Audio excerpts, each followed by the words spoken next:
Hello, welcome everyone. I appreciate the offer to come out here to LA and speak to all of you, especially because we've already had our first snow in Michigan. So I always welcome the opportunity to escape and get to a little bit warmer weather. And had to laugh when I got off the airplane and I heard a lot of the Californians talking about how cold it was here. So with that said, again, I was invited here today to give a little bit of perspective about our brand, our company's take on programmatic. And the first thing I'll say is programmatic is one element of our data-driven marketing approach. But before I get into how we think about programmatic and what the evolution has looked like for us, I'm going to start with one of the points that Joe brought up.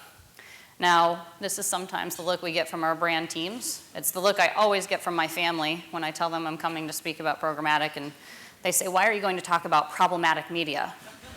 Well, I'm going to talk about programmatic, and of course, as I start to try and explain it, this is the look I always get from everyone in my family.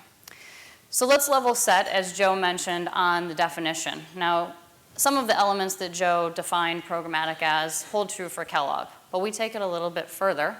So from a Kellogg perspective, the way that we define programmatic is leveraging technology, again, to automate processes, but also linking our brands to data and inventory to make better decisions about when and where to show the most relevant message to the right consumer. So with that said, let's jump into really what Kellogg's evolution has looked like. We've been doing programmatic for about 5 years, which in this industry has been a lifetime. And the approach we've taken is very much a crawl, walk, run, and aspirationally a fly approach. And really, when we started out 5 years ago, it was about getting better impressions to the right audience. Now, 5 years ago, Kellogg spent a majority of its media dollars in TV. And so we needed to find a way to lean in and get our brands to jump on board behind the digital space. So we had to set up a way to do it efficiently and learn very quickly. So for us, again, it was starting with really the right impressions, or hopefully better impressions than what we were getting before. And then moving on and taking that further to not only the right impressions, but the right audience. And where we are today in the display space is really figuring out what the right message, so getting to programmatic creative, to the right audience at the right level of impressions. And then aspirationally, where we want to take this is start to build this across platform and understand right message to right audience at the right time, the right level of impressions on the right platform. So if we dig into this a little bit, this is really how we started. Our foundation was built through 2 steps. So first for us, it was figuring out what model would work for us. It's not a one-size-fits-all for any advertiser or any company. And for us, it was a hybrid approach. The second was setting up really what our go-to-market principles were going to be. And there were 5 key principles that we set forth and still hold true today. The first one being around transparency, so understanding when, where, how our ad ran. And to do that, we also had to be able to measure. So we have a principle of always having some way to measure what is working and what is not. The next one is that pay will follow performance. So we're going to put our money where our mouth is, and those partners that work with us and prove performance will continue to see investment. Next is data access and data ownership. So first, when we started out, it was all about data ownership. And data ownership, as many companies, is important to us, specifically with our first party. But as we've evolved, it's become more about data access. As we're setting up those principles, we also had to parallel path the measurement framework to understand what matters most to Kellogg. And we did that, and that allowed us to then set up a learning agenda to understand the value of the audience and what viewability meant to Kellogg, as well as frequency. And again, those learning agenda items continue to evolve over time. So this led really to what we deemed as Programmatic 2.0. And this was really about setting up our data ecosystem. And it led to audience discovery and audience insight to really improve upon who the right audience is to deliver our impression. 5 years ago, we were thrilled that we could get to even an age gender. Now it's about building more robust data segments and starting to lean into our marketing process further upstream to improve, again, the marketing effectiveness by getting the right message to the right consumer. And so how we do that and what that data ecosystem enables is allowing our brands to start to take some of the things that we're learning from our ecosystem and bring them further upstream in the process. 5 years ago, media would come as a bolt-on or something that was thought about further downstream in the marketing process with our brands. Today, this ecosystem has actually allowed us to get involved in every step of the marketing process. And now media and data, along with the insights and planning team, are starting to inform the briefing process, the insights process, everything that our brand marketers do so far upstream that we are now helping to inform creative. So again, not necessarily flipping the model on its head, but finding a way to work together. Creative and media coming together to improve the experience for our consumers. And this comes to life, again, some of these examples up here of identifying when we should run a specific message and who matters most. But again, as we're doing all of this, we are continuing to improve upon our learning agenda and figuring out what matters even more to us as time goes on. And those lead to things like frequency management and understanding that specific frequency to specific audiences can vary. Understanding things like invalid traffic and monitoring that, as well as starting to understand total unique reach across screens and being able to measure and allocate resources based on that. So where do we go from here? Aspirationally, what I would say is that along that crawl, walk, run approach that we take, we're in every aspect of it. So our goal as we continue to take that approach is that each time we plug in something new or some new tactic is to get that baby to crawl, walk, and run faster than the baby that was born before it. And so this can mean for Kellogg plugging in things like Joe had mentioned, whether it's programmatic TV or starting to think about programmatic print. And again, we may use data to inform how we go to market to buy TV today and how we buy print today. The way it becomes programmatic for Kellogg is being able to use technology to automate those processes, which frees up time for anybody who's working on our business to focus more on strategy rather than tactical execution. And as we start to plug in and build in these new inventory sources, one key element that we will continue to try and push for is an understanding of recency and multi-touch attribution so that we can determine along the consumer's path to purchase what touch point is impacting them the most and how to allocate our resources moving on. Again, aspirational, and we're working through each area and plugging in new sources, but I think the point of today is that even being somebody who, or a company that has been in the programmatic space for 5 years, we're still crawling in some areas. There are some areas where we feel like we're running, but we are excited for the next step in the evolution. Thank you with that, and invite Joe back up. Join me for a few minutes. I'd love to dive a little deeper into some of the things that you brought up. It was a fantastic overview of how Kellogg's has really kind of embraced programmatic. Can we start with talking a little bit more about what programmatic really brings as far as the benefits, and maybe we can break it down and talk a little bit first about from a measurement perspective, kind of what do you get by adopting a programmatic approach? Yeah, I think for us, it all goes back to those principles that I talked about and the principles that we set up. And what programmatic has allowed us to do, especially with the approach we've taken, is to find out what KPIs matter most to us. And when we say what matters most to us is those KPIs that correlate to offline and potentially online sales. And programmatic was really our first way to start attributing some of those and understand through, again, we're a CPG company, the way that we initially leaned into it was in-market metrics like brand lift. But also retroactive market mix modeling. Now I think where we're moving is trying to understand that sales attribution much closer in because market mix models take well over a year to run. But I think for us, programmatic was really our way to build our measurement framework and start to lean into a learning agenda. Right. I mean, the ideal kind of, and it may still be more science fiction, would be in real time as the campaign is running to know kind of which media are kind of bumping Frosted Flakes sales and kind of be able to kind of shift your allocations kind of in the moment as you see those changes. Yeah. More science fiction than science fact still? Yeah, I think we're getting closer. I think it's interesting because our team has been put in front of a lot of brands and talked about these certain aspects and really what the science fiction could lead to. But I think one thing we continue to remind our brands is that media can take you only so far, and it really is about media and creative coming together. So yes, there are specific media placements that may be able to drive that sales attribution, but there are better pieces of copy that can also help us do that. So how do we marry those two things? I can put all the money in the world behind the worst creative, and it might not do much for me. Right, right. How about in terms of transparency? That's another thing I think a lot of brands say is a benefit that programmatic brings to the table, at least the potential for greater transparency, more insights into where things are running, as well as how they're working. Yeah, I think digital in general, it's the curse of being one of the most measured media. But we absolutely have, again, a principle in place around transparency, and what it means for Kellogg may be something different for other companies, but what it means for us is getting down to the placement level and truly understanding where we ran and what we ran and within what context, and was it viewable and was it against a human audience, and understanding the price we're paying for that so we can determine if it's valuable enough for Kellogg down the road. So it's really about, again, understanding just the where, the how, the what.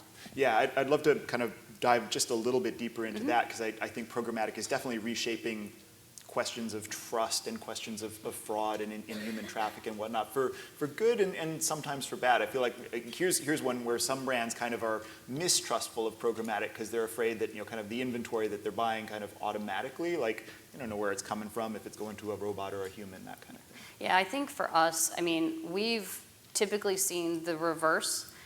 It's been interesting in that there's this assumption that the second you go programmatic, it's about streamlining people, streamlining process, and programmatic takes a lot of work, and it takes a lot of people to do it.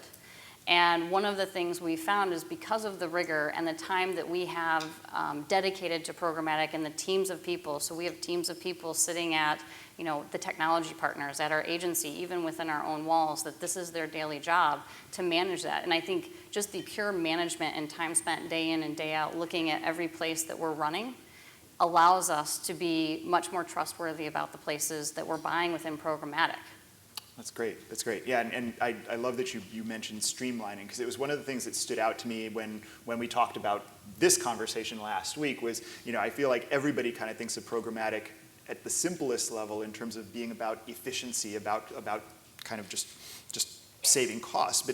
But you use the phrase unlocking value, and I like that more than efficiency, I think. But kind of tell me a little bit about what that means from Kellogg's point of view. Yeah, I think one of the initial benefits when we started out was that there was a hope that it would be more efficient than us going out and buying a bulk sponsorship with any brand.com or any media partner. And that is a side benefit. I think where we're at today is that there are some things we're doing in programmatic that aren't necessarily as efficient as we could possibly be, because we're starting to truly understand the value. And that gets back again to our key principles and measuring what matters most. And we can start to put a value and attribute, again, sales later down the road to specific aspects of our buy and correlate that, again, to viewability, to the audience we're buying, to the message we've served, and whether or not it was a human. Yeah, no, I think that's fantastic. So it's about getting the best return, which isn't necessarily the same thing as just paying the lowest price for bulk impressions. It's a marriage of not only the best return and being profitable, but about driving effectiveness. And I think historically what we've seen is that the price of the inventory itself is not always correlated to effectiveness, and effectiveness defined as the ability of that impression to move volume off of a shelf. Mm-hmm, mm-hmm. That's terrific. Another kind of naive view of programmatic is that it's all about disintermediation, about kind of abandoning partners and just kind of going direct to an exchange for inventory. Can you talk a little bit about, so I guess from that point of view, the question for you would be, does that mean that you're shifting all of your buying in-house over time? Is that the trajectory you're on, or kind of where are you going? No, I don't think we're shifting all of our buying in-house. I think as with any new opportunity, you've got to explore a lot of things, and I completely understand how, the approach that Kellogg's has taken initially probably upset whether it was media vendors or even potentially agency partners. But the way we look at it is that they are partners. So for us, our agency is still very much a partner in executing what we're doing. We just aren't leveraging their trading desk. We're leveraging experts that can help us focus on strategy rather than, again, the tactical execution of it. So we lean on the technology to do those things and have managed services at those tech partners. And those tech partners are around data, they're around media. And so when we say partner, we truly mean that they get a seat at our table. So what it did was open up not only the opportunity for the agency to come in and talk to our brands and talk to a centralized team like the one I work on, but also allow media vendors to come in. And by media vendors, I'm talking about our tech partners. So our tech partners would actually have a seat at the table, and we would collectively figure out what our roadmap was and how to innovate for Kellogg and innovate in this space. And so it really wasn't about leaving or abandoning any partner. It was about refocusing what we worked on a day-to-day basis and working together more about strategy versus, again, the actual execution and allowing the technology to do that for us. Yeah, yeah. What does that mean in terms of private marketplaces? Do you ever kind of talk to media sellers about participating in private marketplaces? Is this something you think about? Yeah, I think Kellogg got into private marketplaces within the first to second year of being in the programmatic space. And initially when we set out, it was about accessing inventory that we thought was more contextually relevant for our brands. I mean, we weren't spending a ton of money in digital before the programmatic evolution at Kellogg, but the partners we were spending did see a decline, and so they had a value for us at one point, and we sat back down and talked to them and tried to understand and also talked to them about our principles of wanting to automate and wanting to be strategic at the same time. And so really for us, it was about inventory that was contextually relevant for our brands, or inventory against really hard to find audiences in an open web space based on like Hispanic or teens. Also, another piece of that, and a very important piece, and I think becoming more important over time, is the data aspect. So not necessarily that we want to own your data, but we want you to help us leverage your data to improve, again, messaging to the right consumer and delivering the most relevant message to them. And I think an evolution of private marketplace from our perspective is that you could see media partners who have data potentially tease apart a private marketplace opportunity to be one, inventory, and two, data. There may be a push from advertisers in the future to just spend money on data and try and leverage that outside of their walls. Yeah, no, I think it's a really interesting moment, right? If my oversimple definition of programmatic is automation plus data, there's definitely kind of more choice in a lot of ways than ever before, as far as kind of different kinds of data that are out there, different ways to marry first-party data while protecting the first-party data with third-party data. It's got to be a complex landscape. I bet that's like half your job is just like taking meetings with people who want to sell Kellogg new data. Luckily, there's somebody that works on my team that is her job. So she is my peer at Kellogg, and really her role is data activation. And every day, not only is she spending time taking meetings with outside partners, but I think what we have discovered within our own walls is that it takes a lot of time to even educate our own brand teams. So I think when we've gone through a leadership change in recent history, and we've brought in new leadership that is very familiar with this space. And so they are pushing their brand teams to understand the space. So a lot of our time is actually being spent educating them as well. But luckily we have a couple of people that their sole job is really about the data. And then we have a person on our team who really is about talking to the inventory. And then there are people like me who help bring that together for the brands. Yeah, no, that's great. And as I said in the introduction, we're going to have a session towards the end of the day on kind of the human resources kind of tactics for embracing programmatic. But it's great that you're talking about that and that Kellogg's is already structuring that way. I loved, it's a very vivid metaphor, the idea of kind of each new iteration of programmatic is a new baby that needs to crawl, walk, run, fly faster than the one that came before, and it's got to be really tough to retool an organization to kind of manage that sort of an environment. Yeah, I mean, I think Kellogg's is a conservative, over 100-year-old company, and we aren't necessarily known for moving fast. I think our team has been given that opportunity to, again, put things in place, and the way that we continue to get buy-in is going back to measuring what matters most and proving it out time and time again that investment really does pay off for our brands. Sure. Let's talk a little bit about the future and kind of the next evolution, right? Programmatic 3.0. You mentioned kind of better ways to do attribution, smarter ways to allocate your budget over time. Are there any other kind of key characteristics that you'd be looking for in the next iteration? I mean, I think for us, we are always trying to find ways to automate processes so that we can focus less on process and more on strategy and innovation. Mm-hmm. From that standpoint, I think other things that we're looking into is new ways to plug data in or plug new tactics like programmatic TV or even print. I mean, we, as I mentioned, take a data-driven marketing approach, and programmatic is just one element of that. And what I mean by that is we're leveraging data in our TV upfront today.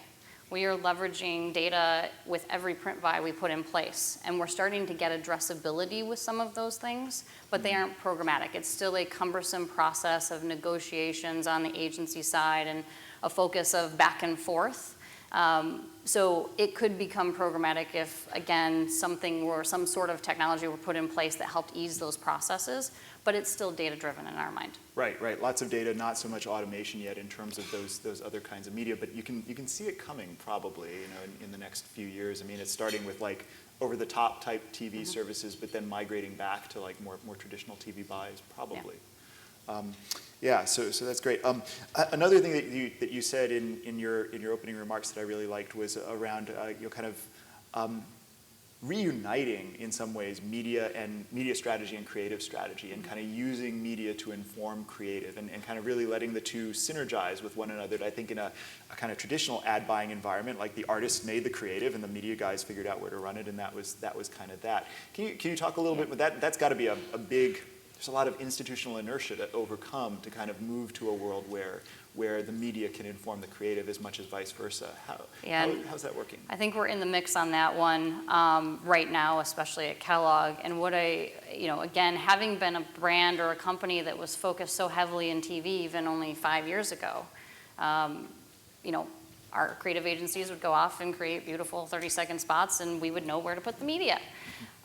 So really the place we're in today is, again, talking about getting insights from every campaign and being smarter at the start of the next campaign every time, and not recreating the wheel, and leveraging what we learn and the data that we have access to inform early on in the process. And really what this has meant for Kellogg and a lot of advertisers is historically you would have a one message for all. It was, this month I'm going to talk about this product, and the next month I'm going to talk about this product. But what we're now talking about with our brands, and what really has our brands excited, is that they aren't necessarily having to make trade-offs around which piece of product portfolio to communicate. They now can leverage the data that we're talking about and have access to through these partners to figure out, maybe to this audience segment who has these characteristics and this feature, I'm going to talk about this one product, and it might be a small SKU, but at least it's still getting support and it will still exist next year. And then the rest of my bigger audience segments, even maybe my TV, will still be about this very broad message or equity. So it's giving brands an opportunity to really talk about more than one thing, because they have more than one product that is important to them to succeed. That's dramatic and exciting, and again, a lot of inertia to overcome, but it's a wonderful goal or aspiration to have over the next couple of years, right? And I think the other one that really excites me about what programmatic potentially can do is really kind of reuniting all the different screens or devices or media, and enabling brands to think more holistically about, like, okay, yeah, I may do something a little different with the creative if I'm reaching somebody on a smartphone screen versus a giant billboard, but those can be a lot more coordinated. I can know kind of who I'm reaching on which combination of those things, and how those are all kind of working together in a hopefully much more integrated, all-in-one kind of way. Yeah, I think one of the things that we're facing today, just as an advertiser, is really an unintended consequence of that, which really gets back to our non-working fees. So again, anytime we're talking about creative production, it used to be a lot easier. It was create your 30-second spot and maybe this little rectangle to go on a website and a one-page print ad. But now it's become much more complex because there's a lot more screens to care about, and we've got to figure out how they all work together, where the audiences are, and which message, again, is most important in those platforms, and then how we make sure they're all working together. But on top of that, those variations of creative require more money. So again, even if we have become more efficient on the media side, there's been the unintended consequence of potentially increasing cost on the creative side. That's interesting. Yeah, I hadn't thought about it that way. It's always something. There's always like a new, solve one problem and two new ones come up. I guess it keeps trade associations in business, so I can't complain too much about it. But there's a thought there, and I obviously did not have enough coffee this morning. I will have to take care of that. Let's talk a little bit more in the time we have left about I don't know, I guess kind of using programmatic to understand your customers a little better too. I mean, can you derive more consumer insights in a sort of programmatic environment than you could in a more traditional media buying world? I think when we're talking about digital elements, and again, right now it's mostly PC-based, you can, just because we are able to tie a sales and attribute that much closer in than what a market mix model would allow. So when we're talking about TV, we have some indicators of how potentially the creative did, which may give us an indication of how sales do based on that TV spot. But I think, again, it takes a while. It takes up to 1 to 2 years to be able to attribute sales to that based on market mix modeling. What the digital landscape has really allowed us to do with some of our partners is to measure, near real time in terms of sales attribution. So maybe 8 to 12 weeks after a campaign, understanding not only how the total campaign did in terms of driving offline sales, but even individual elements within it. So this platform versus that platform, and this individual website versus that one, which you cannot get to that granularity within market mix modeling. So it does, in the digital space, allow us to make decisions in a much faster way, which has helped, again, to get a lot of the buy-in from our brands. That's great. Any last thoughts as far as like, what do you think is going to be the big topic at the Programmatic Summit next year? Are there things on the horizon that you can tell are already going to be big topics of conversation? I said it was funny. I was actually at a conference a couple weeks ago, and somebody got up and said, you can't really forecast anything. And if anybody ever tells you you can forecast 3 to 5 years out, they're crazy. And I think back and say 5 years ago, would I have said we're even here? And the answer probably would have been no. But I think from a Kellogg perspective, I can at least give some insight into where I think we'll be 12 months from now. And I think that's going to be leveraging, again, data even further and tweaking our creative messages. Again, we're just in really the jogging phase, if you will, of that, and starting to understand how we can impact the creative. And I think that will be the next evolution for us, is how we impact creative even further and at what volume. I think that's great. And like I said, I think so much of what programmatic is doing is kind of stuff that maybe we should have been doing as brands and as publishers anyway, but programmatic kind of by virtue of wiping away the inertia kind of maybe overcome some of the resistance to things that on the face of it, to somebody who doesn't really know the industry, might seem like, well, it's just a good idea to let the media plan and the creative inform one another. But programmatic is really kind of helping facilitate that by virtue of, again, kind of getting rid of some of the cobwebs and inertia in the industry. Yeah. So great. Well, thank you so much for joining us, Gayle. It was awesome hearing from you this morning, and I think it's a fantastic start to the day. So, Gayle Smilanich.